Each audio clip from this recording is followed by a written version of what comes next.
Hello friends व मेरे प्यारे स्टूडेंट्स, आप सबका मेरी हिंदी की वीडियो में स्वागत है। आशा करती हूँ कि आप सब ठीक होंगे और अच्छे से पढ़ाई आपकी चल रही होगी। तो आज मैं आपके लिए नया टॉपिक लेकर आई हूँ, अलंकारों की पहचान। तो एक ही नज़र में आपको अलंकार ये समझ में आ जाएंगे, थोड़ा ट्रिक से हम इनको समझेंगे। शुरू करते हैं। पहला अलंकार, शुरू करते हैं। अलंकार के भेद कितने होते हैं? अलंकार के भेद दो होते हैं, शब्दालंकार व अर्थालंकार। अलंकार क्या होता है? अलंकार काव्य की शोभा बढ़ाते हैं। ठीक है, अब देखते हैं पहला अनुप्रास, अनुप्रास अलंकार।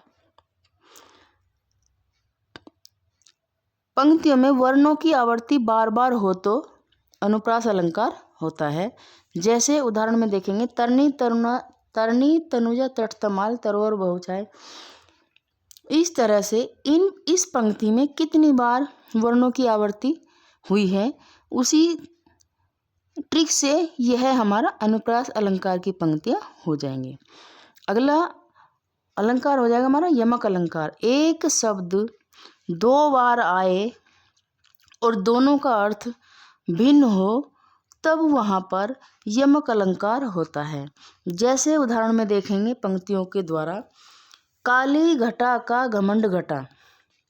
अब हमें दो शब्द मिले हैं, इनका अलग अलग अर्थ है, इसलिए यहाँ पर यमक अलंकार हो जाएगा। अगला अलंकार देखेंगे श्लेष अलंकार। एक शब्द के साथ दूसरा अर्थ का चिपके रहना, अर्थात दो अर्थ होना,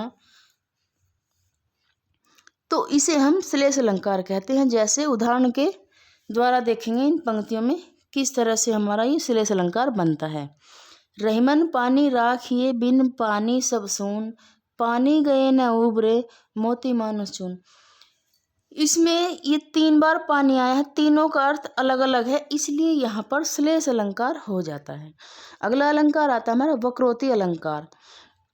एक बात का आशय सुनने वाला उस बात का अगर दूसरा अर्थ लगा ले तो वहाँ पर हमारा वक्रोक्ति अलंकार हो जाता है। जैसे कैसी सूदी बात में बर्तन टेढ़ो भाव, वक्रोक्ति तासो कहे सही सबे कबीराय।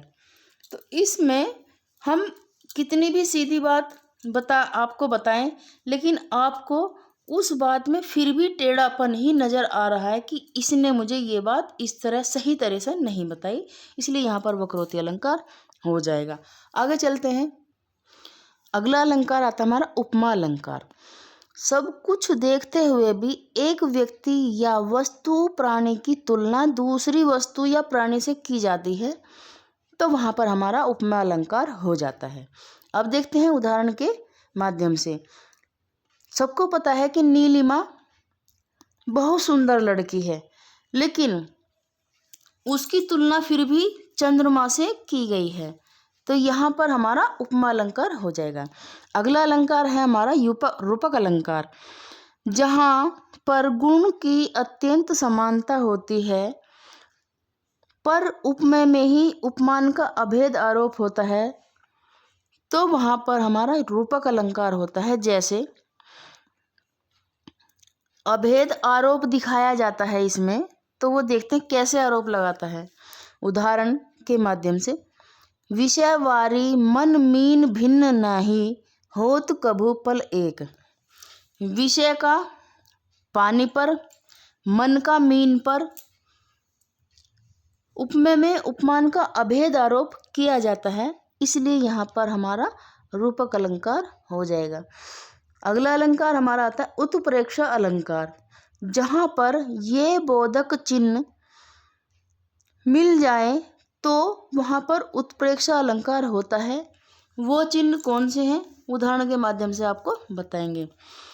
जैसे सोहत ओढ़े पीतपटु श्याम सलोने गात, मनो नीलमणि शैल पर आतप पर्य प्रभात। ये मनु, ये जनु, ये मनो, ये जनो, ये मन ही, अगर इन शब्दों को आप इन अन्य पंक्तियों में देखा जाए, देख लो, तो आप समझ लेना कि आपका यह उत्प्रेक्षा अलंकार हो जाएगा, 100% हो जाएगा। अब आता है हमारा अतिशयोक्ति अलंकार। अतिशयोक्ति अलंकार में देखते हैं, किसी बात को बढ़ा चढ़ाकर बोलना ही अतिशयोक्ति अलंकार होता है। जैसे उदाहरण के माध्यम से देखेंगे, बालों को खोलकर मत चला करो, बालों को खोलकर मत चला करो, दिन में रास्ता भूल जाएगा कौन? सूरज। तो क्या ऐसे होता है कभी? अगर हम अपने बाल को खोल के चलेंगे तो क्या रास्ता, सूरज हमारा पूरब से पश्चिम की ओर से निकलेगा? नहीं ना। तो इसमें बढ़ा चढ़ाकर कहा गया है, इसलिए यहाँ पर यह अतिशयोक्ति अलंकार हमारा हो जाएगा। अब देखते हैं अगला अलंकार, अन्योक्ति अलंकार। जहाँ पर व्यंग्यात्मक भाव का कथन प्रस्तुत होता है वहाँ पर हमारा अन्योक्ति अलंकार हो जाता है। आगे चलते हैं, संध्या अलंकार। अब आते हैं संध्या अलंकार पर। जहाँ पर संशय बना रहे, निश्चय, किसी बात में कोई निश्चय ना हो, तो वहाँ पर हमारा संध्या अलंकार हो जाता है। देखते हैं उदाहरण के माध्यम से। नारी बीच सारी है कि सारी बीच नारी है, कि सारी ही की नारी है, या फिर नारी ही की सारी है। हमें ये पता नहीं लग रहा है इसमें कि नारी सारी के बीच है, या साड़ी नारी के बीच है, या सारी ही की नारी है, या नारी ही की सारी है। तो इस माध्यम से हमें यह पता लगता है कि जहाँ पर संध्या बना हो, कोई निश्चितता ना हो, तो वहाँ पर हमारा संध्या अलंकार हो जाता है। ठीक है। अब हमें यह इरादा आपको सफल करने का हमने बनाया है कि आप मुझे सब्सक्राइब करो या ना करो, लेकिन मैं आपके लिए छोटी छोटी ऐसी वीडियो, आपको मोटिवेट करने वाली वीडियो आपको डालती रहूँगी। हिंदी व्याकरण से संबंधित सभी वीडियो आपके लिए डालूँगी, और आप जो सी भी वीडियो देखना चाहते हो वो सभी मेरे चैनल पर पड़ी हुई हैं। कोई सी भी वीडियो आप जाकर देख सकते हो जहाँ पर आपको संध्या बना हुआ हो। लेकिन इसी के साथ साथ आप मेरी वीडियो को लाइक भी करोगे, कमेंट भी करोगे और सब्सक्राइब भी करोगे। ठीक है। अब चलते हैं अगले अलंकार पर, विभावना अलंकार। विशेष प्रकार की कल्पना जहाँ पर की जाए और जहाँ पर बिना कारण के ही कार्य हो जाए, तो वहाँ पर हमारा विभावना अलंकार हो जाता है। अब देखते हैं उदाहरण के माध्यम से। अब हमारा उदाहरण क्या है, देखो, यहाँ कोई काम नहीं हो रहा और कार्य हो भी रहा, बिना कारण के कार्य हो रहा है। जैसे बिनु पद चले सुने बिनु काना, कर बिनु कर्म करे विधि नाना। ऐसा हो सकता है कि हम बिना हाथ पांव चलाए, बिना कानों के हम सुन सकते हैं, या फिर बिना पैरों के हम चल सकते हैं? नहीं ना। उसी तरह से इन पंक्तियों में विभावना अलंकार का प्रयोग किया गया है। अब देखते हैं लास्ट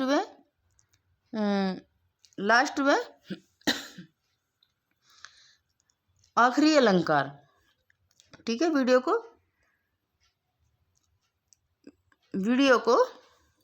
का लास्ट अलंकार, विषयोक्ति अलंकार। ये हमारा विषयोक्ति अलंकार। अब देखते हैं, विषयोक्ति का अर्थ होता है विशेष उक्ति। विशेष उक्ति अर्थात विशेषों में कारण होने के कारण कार्य का ना होना, यानी कि विशेष कारण होने पर भी कार्य का ना होना बताया जाता है विशेष उक्ति अलंकार के अंतर्गत। अब हमें देखना है उदाहरण सहित। नेहे न नहीं को कहू उपजी बड़ी बलाए, नीर भरे नित प्रीति रहे तऊ न प्यास बुझाए। इस दोहे में यह किया गया है कि विशेष तो हमारे नैन है, ठीक है, लेकिन नैनों से नीर बह रहा है, फिर भी हमारी प्यास कोई नहीं बुझा रहा है, हमारी प्यास नहीं बुझी है। इन्हीं पंक्तियों के माध्यम से विशेष उक्ति अलंकार हमारा यहाँ पर कंप्लीट होता है।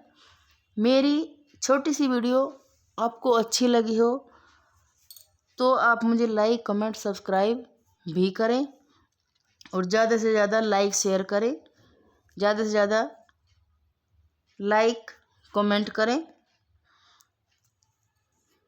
और आप सबका मेरी वीडियो को देखने के लिए बहुत बहुत धन्यवाद। कल की वीडियो में फिर मिलते हैं।